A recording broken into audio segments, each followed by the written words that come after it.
এই পরিযায়ী শ্রমিক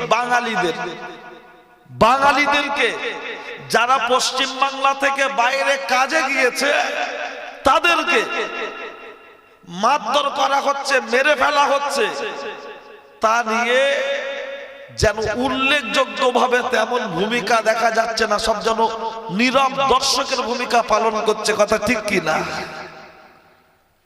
কিন্তু মনে রাখুন, আজকের যারা আমাদের বাঙালি ভাইয়েরা, সেই হিন্দু হোক, মুসলমান হোক, দলিত হোক, আদিবাসী হোক, যারা আমাদের বাংলার বাসিন্দা, পশ্চিম বাংলার বাসিন্দা, যারা আজকের পশ্চিম বাংলার বাইরে অন্যান্য রাজ্যে গিয়ে আঘাতপ্রাপ্ত হচ্ছে, এর জন্য কিন্তু আমাদের বুকে কষ্ট হচ্ছে। শুধু আমাদের পশ্চিম বাংলা বলে নয়, যেখানেই মানুষ আরেকজন মানুষের উপরে আঘাত করে, যাদের মানবিকতা আছে, যাদের বিবেক আছে, তাদের বুকটা নাড়া দেয়, কথা ঠিক না বল? কিন্তু কিছু কুলাঙ্গার আছে, যখন মারছে দেখছে, সেই ভিডিওতে আবার নিচেই লিখছে আর একটু মারুক, কুচে দিক। এরা এইরকম। আজকের একটা ভিডিও দেখছিলাম, কিছু মাদ্রাসার ছেলেরা সাদা পায়জামা পাঞ্জাবি পরে মাথায় টুপি দিয়ে চিড়িয়াখানায় গিয়েছে।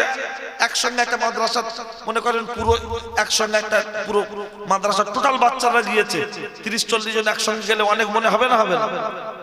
সেই ভিডিওটা করে সোশ্যাল মিডিয়াতে কেউ এত বাজে বাজে ভাষা লিখছে যে যেন মনে হয় এই টুপিওয়ালা পাঞ্জাবি পরা মানুষরা চিড়িয়াখানায় ঢোকার এদের কোনো অধিকার নেই, যা ঢুকবে ওর বাপেরা।